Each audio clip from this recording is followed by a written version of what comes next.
बात हुई तहसीलदार से, मैंने काइंडली सी पैरा 15 वापस में ले जाना चाहूंगी मैं, जो किसका पैरा देखना है? जजमेंट का P8 का 15 में लास्ट लाइन में मतलब कि the matter is remand back to the tehsildar Seoni Hoshangabad to decide the application afresh strictly in accordance with the compromise decree passed by the district judge Hoshangabad on it. Madam mutation की application? Yes, my lord, just madam mutation की application था कि क्या था? Yes my lord, वही मैं mutation था ना? डिक्री थी my lord, उस डिक्री में कहीं पर भी मैडम म्यूटेशन का था ना? सर बट वही मैं आपको बता दूं, डिक्री में कहीं पर भी ये नहीं था कि किसकी, क्योंकि इसमें लिखा हुआ है कि तीनों के वे तीनों इस भूमि के स्वामी हैं। तो तीनों का नाम लिख दो सर तीनों का नाम लिख दो सर, बट किसका पार्ट कौन सा है? मैडम तीनों के नाम लिखेंगे कि नहीं लिखेंगे?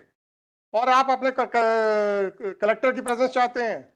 नो सर, क्या आप किसी संपत्ति को स्वयं भूमि स्वामी कहते हुए 3 4 6 लोगों के नाम नहीं लिखते हैं?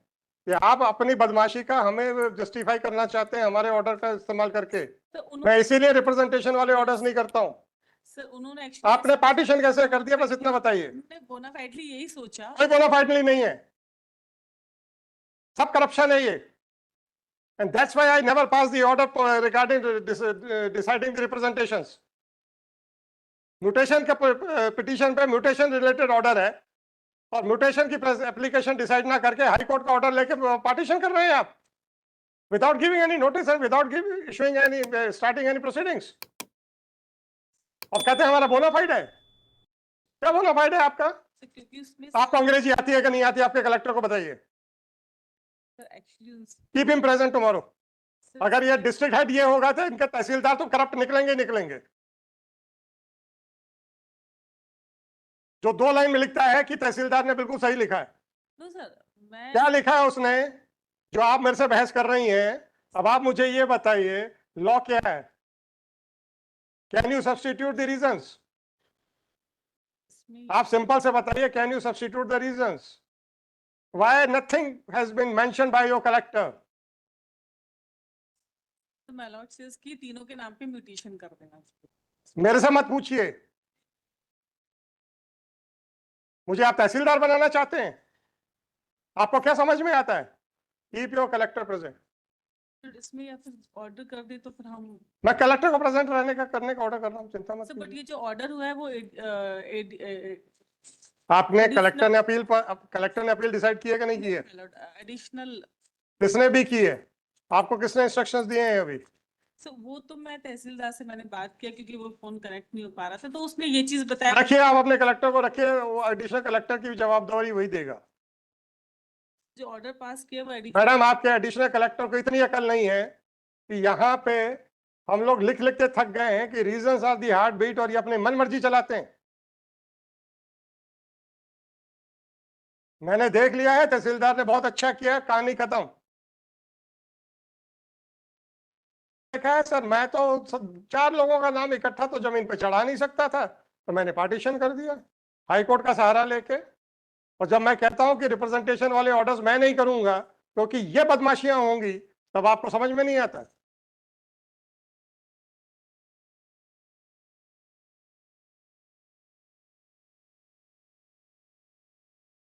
Clearing example of corruption.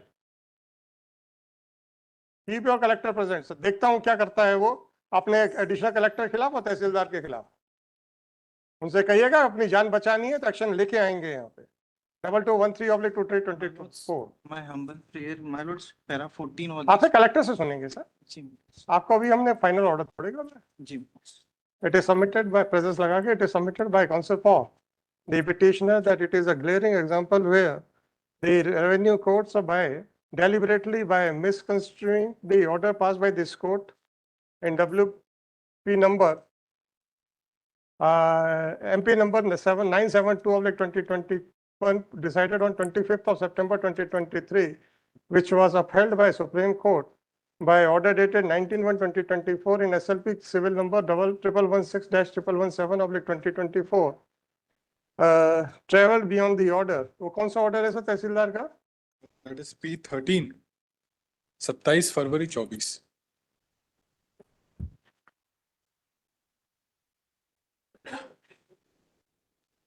The last page, my lord, just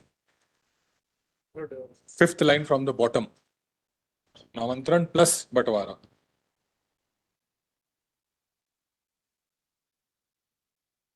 And also 6/12/23 ये पेज 75 पे 6/12/23 है जिसमें क्या हुआ आगे?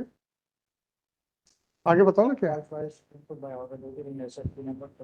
पूरा सेंटेंस पढ़ा करो यार.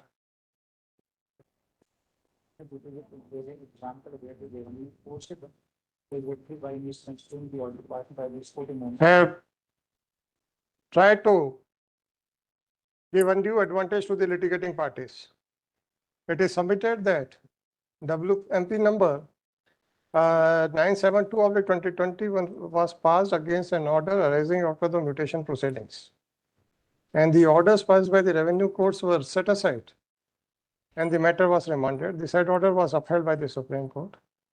Instead of reopening the original case, a fresh case was registered and under the and taking the shelter of the order passed by this court, the partition has been, the order of partition has been passed.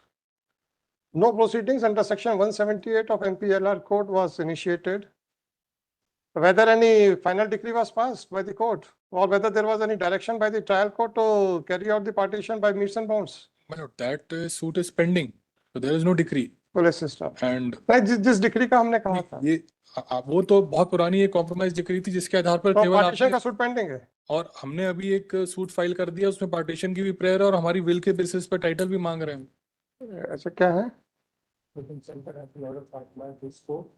The Tehsildar has gone to the extent of partitioning the property without initiating the proceedings under section 178 of MPLR code.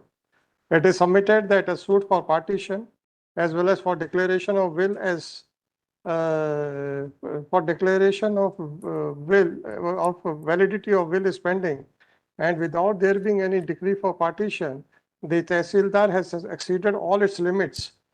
Full system. It is further submitted that the additional collector Narmadapuram, who was expected to decide the appeal by assigning reasons, has also dismissed the appeal by mentioning that the order passed, by merely mentioning that the order passed by the Tehsildar so and so is in accordance with law. It is submitted by counsel for the petitioner that in the light of the judgment passed by the Supreme Court in the case of Chief Justice versus measures Indore, वो देख लेना यार उसका, वो Indore corporation नहीं है, इंदौर वो industry है. It has been held that the reasons are the heartbeats of the order and the disposal of appeal by mentioning that in inverted commas that in the considered view of the court, the same has no merits. Inverted comma close. Inverted comma close is not the permissible method of deciding the appeal. Thus, it is submitted that the Tehsildar, that the manner in which the matter has been decided by the revenue courts, it is clear that Tehsildar Sivni Malwa district Narmadapuram and the additional collector Narmadapuram have decided the matter with extraneous for extraneous considerations. In the first half of the day, the State Council was directed to seek instructions from collector Narmadapuram. When the case was taken in post-lunch session, it was submitted by Shrimati Swati St. George that she could not contact collector Narmadapuram. It is really surprising that the government advocate could not contact the collector Narmadapuram, be that whatever it may be. It is submitted that she had sought instructions from Tehsildar Sivni Malwa, and it is his case, it is his stand that he has passed the order in accordance with his understanding of the order passed by this court. Police system. Considering the submissions made by counsel for the parties, it prima facie appears that it is a glaring example where the order passed by this court was misused by the revenue courts for giving undue advantage to some of the parties. Accordingly, Collector Narmadapuram is directed to remain personally present to assess the court to Accordingly, the Tehsildar Sivni Malwa, District Hoshangabad, Shri D.K. Singh, Additional Collector Narvadapuram, and Collector Narvadapuram are directed to remain personally present to whether we collected Narvadapuram ko chhod dijiye, to explain their conduct as to why the order passed by this court was deliberately misconstrued and why the proceedings were not confined to the mutation only and why the order of partition was directed, and the additional collector Narvadapuram shall also justify the method of deciding an appeal where no reasons were assigned by him, and the appeal was dismissed by mentioning that the order passed by Tehsildar Sevni appears to be in accordance with law. The collectors Narvadapuram is also directed to remain personally present so that he can assist the court to ascertain the consider the allegations made by counsel for the petitioner with regard to deliberate action of this of Tehsildar Sivni Malwa, District Narvadapuram, and additional collector Narvadapuram. List this call this case. Now for this list this case on 26th of July 2024. The case shall be taken up at 10:30 AM irrespective of the serial number at which it might be listed. जी स्वप्निल जी, अब आप कुछ कह रहे थे। अभी order type नहीं हुआ है, इसमें बढ़ाया और घटाया दोनों जा सकता है, तो अब आप देखना कि घटेगा कि बढ़ेगा, मैं नहीं जानता।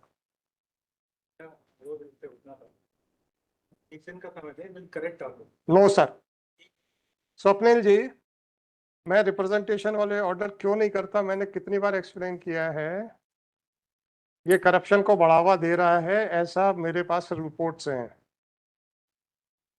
जो अधिकारी अपनी कलम फंसाने में डरता है पर फंसाना चाहता है, वो कहता है हाई कोर्ट से 2 लाइन का ऑर्डर लिखा लो, मैं हाई कोर्ट का डर दिखा के अपना ऑर्डर मेंटेन करा दूंगा। बाकी सेटिंग तो हो ही चुकी है ना।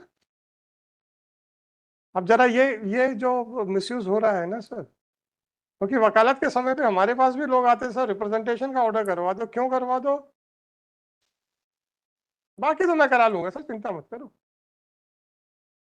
चलिए सर, हम आपको सुधारने का मौका नहीं देंगे, हम आपको सुधारेंगे।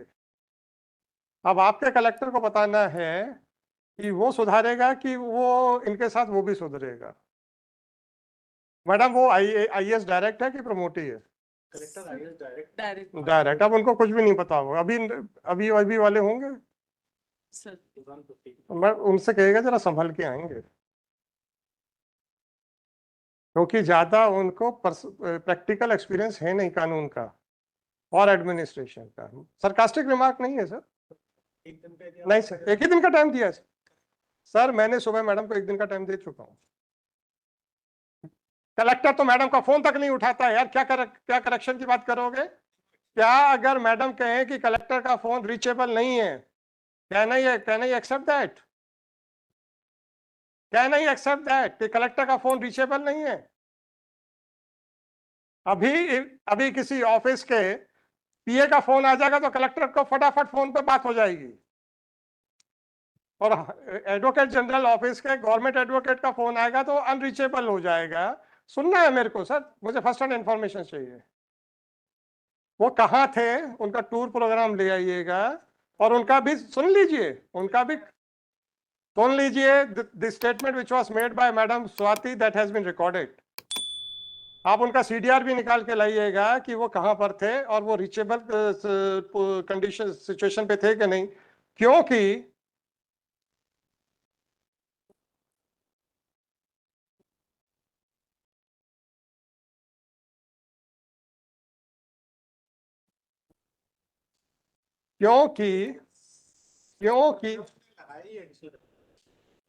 चलिए एडिशन। अच्छा मैडम, मैंने आपसे कलेक्टर का कहा था सर वो, लेकिन जो मैडम मैंने आपसे कलेक्टर का कहा था, अब आप जाने और आपका कलेक्टर जाने। आपको हमारे ऑर्डर्स की कोई वैल्यू नहीं है, आपको अपने मन से चलाना है, चलाइए एजी ऑफिस, मुझे क्या करना। मैंने देख लिया था एडिशनल कलेक्टर का, तो भी मैंने कलेक्टर को बुलाया था। क्या मैं एडिशनल कलेक्टर को उसके खिलाफ डिपार्टमेंटल इंक्वायरी का ऑर्डर करने के लिए, एक्शन लेने के लिए या प्रपोजल भेजने के लिए क्या उसको बोलूंगा? It was done with the deliberate intention कि उसके सीनियर को बुलाएंगे। आप लोगों को वो आपके लेवल ऑफ इंटेलिजेंस आप लोगों के पास है नहीं। दूसरा, किसी ऑर्डर के पीछे क्या मंतव्य है वो आप लोग समझ सकते नहीं, परंतु अपनी चलाएंगे तो चलाइए सर, नो प्रॉब्लम। आप एडिशनल कलेक्टर का और कलेक्टर का सीडीआर लेके आइएगा कल। आई वांट टू नो कि भाई where those persons were sitting, वो अनरीचेबल कैसे हो गए थे। और अगर एडिशनल कलेक्टर आपके एजी ऑफिस की एडिशनल मैडम ने अभी कहा है कि मेरी इस मैडम मैं अब रिकॉर्डिंग चलाऊंगा सबके सामने, कलेक्टर से बात नहीं हुई थी, तो कलेक्टर से बात नहीं हुई थी, मेरी तहसीलदार से बात हुई। तहसीलदार से हुई थी, बस हो गया, वही तो लिखा है मैंने। साहब जो मैडम ने बोला मैंने लिखा दिया। मैडम ने ये नहीं कहा कि एडिशनल कलेक्टर ने इनको क्या कहा। सर मेरी तहसीलदार से बात कोई हुई। बात नहीं मैडम, कुछ चिंता मत करो। और सिर्फ वो जो डायरेक्ट है और प्रमोटी से उतनी बात हुई, तो फिर वो मैंने कंफर्म किया कि क्या है, तो ये प्रमोटी थे। और चूंकि मैडम मुझे वो आरती उतारनी है उनकी, मुझे तो ये देखना था कि अगर प्रमोटी हैं तो उन्होंने रेवेन्यू ऑफिसर के तौर के ऊपर बहुत काम किया होगा, उनसे मेरे क्वेश्चंस अलग लेवल के आएंगे। अगर ये डायरेक्ट है तो इनका अभी काम का एक्सपीरियंस नहीं है, और इन्होंने तहसीलदार बन के काम थोड़े किया होगा। ये लोग तो साइन करने वाले लोग हैं, इनसे हम दूसरे तरीके से पूछेंगे। अब मैं उनसे पूछूं, अगर सपोज उनकी शक्ल देखिए मैं असेस नहीं कर पाया यार ये यंग है कि बुजुर्ग है, हैं? मतलब हमें आपकी मदद की जरूरत नहीं है, बोल दो ना, तो हम वैसे ही करेंगे, हमें क्या पड़ेगा। नहीं sir, sorry, I will not allow anybody to misuse the order of the high court for their personal interest. आपसे तो कलेक्टर बात नहीं करना चाहता, आपसे तो एडिशनल कलेक्टर बात नहीं करना चाहता। सर मेरा वर्बल ऑर्डर है, if you want that I will write it down in the order that the CDS of both this officers should be brought. मैं लिखा देता हूं सर, मुझे मालूम है एक ऑफिस की क्या महत्ता होती है, उस ऑफिस की महत्ता को बचाए रखने के लिए अनफॉर्चुनेटली हम लोग प्रयास करते हैं। आप लोग अपना ऑफिस बेचते हैं, आप लोग मतलब एजी ऑफिस नहीं, और आप लोग अपने सामने किसी को समझते नहीं हो। एक सूट चल, आप मुझे ये बता दीजिए पार्टीशन का कोई ऑर्डर था क्या? 178 की कोई एप्लीकेशन थी क्या? मैंने पार्टीशन का ऑर्डर किया था क्या? पार्टीशन की प्रोसीडिंग्स में ऑर्डर हुआ था क्या? म्यूटेशन की प्रोसीडिंग्स को पार्टीशन में कैसे कन्वर्ट किया? वो भी तब जब सिविल सूट चल रहा था, तो सिविल सूट को फ्रस्ट्रेट करने के लिए आपने दूसरा तरीका निकाल लिया। और आप क्या करेक्शन करेंगे एक दिन के अंदर सर? रिव्यू कैसे करेंगे आप ये बताइए? मतलब आधी रात को कलेक्टर परमिशन देगा रिव्यू को, और आप घर से इन लोगों को उठा के लेके जाएंगे, रात को 2 बजे हियरिंग करेंगे, और फिर कल आप रिव्यू करके ऑर्डर सेटिस्फाइड करेंगे। ये करना चाहते हो? कहां से कर दोगे सर? ये एडमिनिस्ट्रेटिव ऑर्डर है क्या?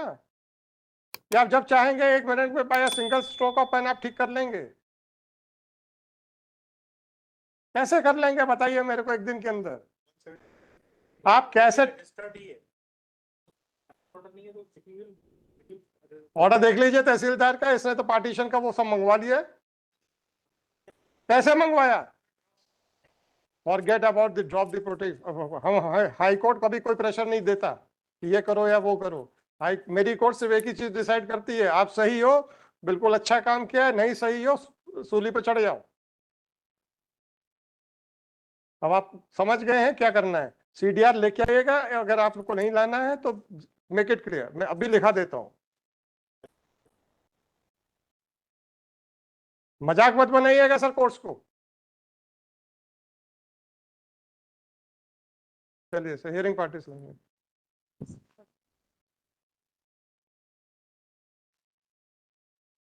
Final cases, item number 26, 3, Siddharth Das. So this is to be argued by the senior. And these are- मैंने मना थोड़ा किया किसी को आने के लिए सर।